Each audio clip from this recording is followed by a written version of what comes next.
It's the dinnerware you've probably spotted a million times. The famous blue and white patterned porcelain is named after the Dutch town of Delft, where it originated.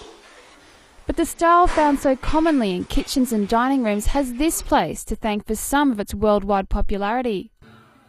Known as China's porcelain capital, it was Jingdegen's porcelain which Delft artists modelled their works on. And this man is on something of an artistic mission to prove it. Artist Adrian Rees has been sculpting porcelain for 25 years.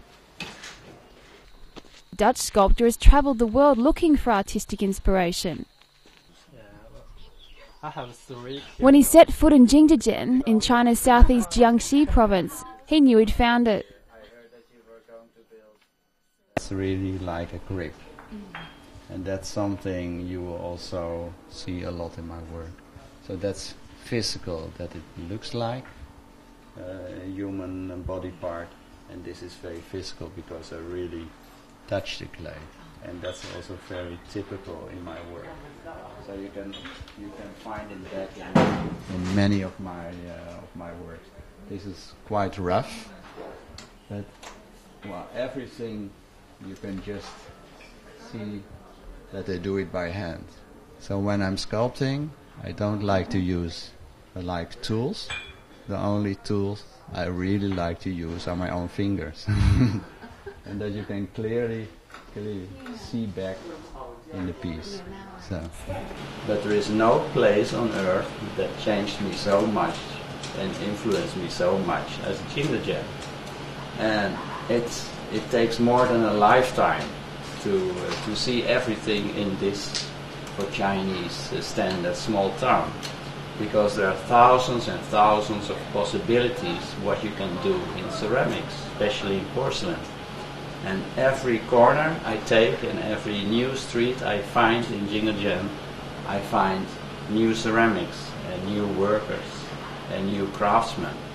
And it's unbelievable. It's such a source of possibilities. In 1602, the Dutch trading company VOC was founded, bringing Chinese porcelain, spices and tea to the Netherlands. Soon, Jingdegen porcelain started giving local craftspeople a run for their money. So in order to stave off any foreign competition, local potters started imitating Jingdegen's artists. The result? Delft blueware became the most popular European porcelain around. And like Jingdegen, Delft was soon crowned a porcelain capital, only in this case with Europe as their domain. It's the cultural legacy which Jingdegen has given Delft which Adrian wants to celebrate. In 2006, he set about setting up a meeting between the two cities. So I went back to Holland and I tried to contact the city of Delft, but in the beginning nobody was interested. It was really difficult to speak to the right persons in the city because they never thought about it in Delft. And it was like a forgotten story that Delft blueware was an imitation of the Jingdegen porcelain. But in 2010, his efforts finally paid off. The mayors of Delft and Jingdegen signed a sister city agreement. An exhibition to celebrate both styles has now been set up. The Blue Revolution at the Imperial Porcelain Museum in Jingdegen shows collections from both cities. This room is like transportation. It's like a boat. You hear the sound of the sea and the boat. And it's like that ceramics are going from China to Holland or from Holland to China. Adrian has also helped set up a cultural exchange between artists from the two cities. Chinese artists and designers go to work in Delft, and Dutch artists come over to Jingdegen, like Jan Ling Yoon. I've known Adrian for 5 years. He is a really good teacher and a helpful friend, and he is always honest with me. Last year, when I worked in Delft, he often visited me from Amsterdam. If he found that my works were not that wonderful or I didn't try my best, he reminded me directly that you were too lazy. If he saw my progress, he would be really proud of me and offer suggestions. Carol Azee from the Netherlands has opened up her own studio in Jingdegen. inspiration through him to start my own studio here. Yes, because he was already here working in his own studio. And I was staying at the artist in residency, the pottery workshop. It's over here as well. And Adriaan basically showed me, well, you can also do it on your own. Yeah, so that's how I came next. The year after that, I came back and I rented my own studio.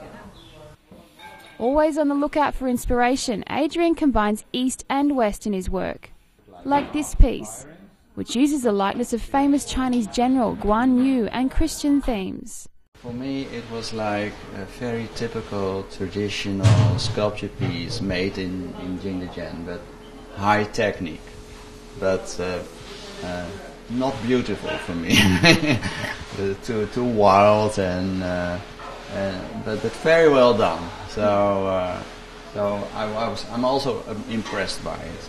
And I thought, why did she give it to me? So what can I do with it? So I thought, I really want to tell a story about it, and I want to change it from east to west, and from a typical Jingdezhen sculpture to a typical Adriaan Ries sculpture.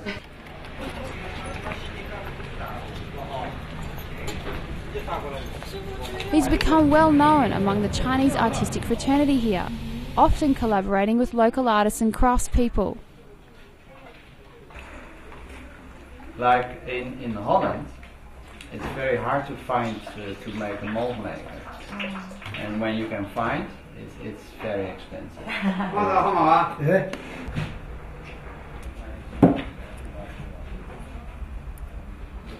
But here in Jingdezhen, the ceramic industry is fully running and fully intact.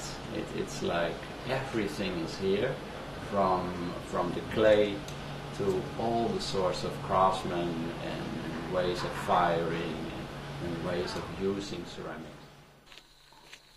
Adriaan's own cultural exchange has become slightly more permanent. He's bought a farmhouse, which he's currently renovating. And he also made window by hand. There was no door here, so we made a door. You can see. Yeah. So first thing I did was like taking away a lot of things and take away. I have big plans to travel much more. Well, I did a lot, and I still have a lot of ideas, and I still have a lot of dreams, and I think that's something you should have, because otherwise your life is done and it's boring.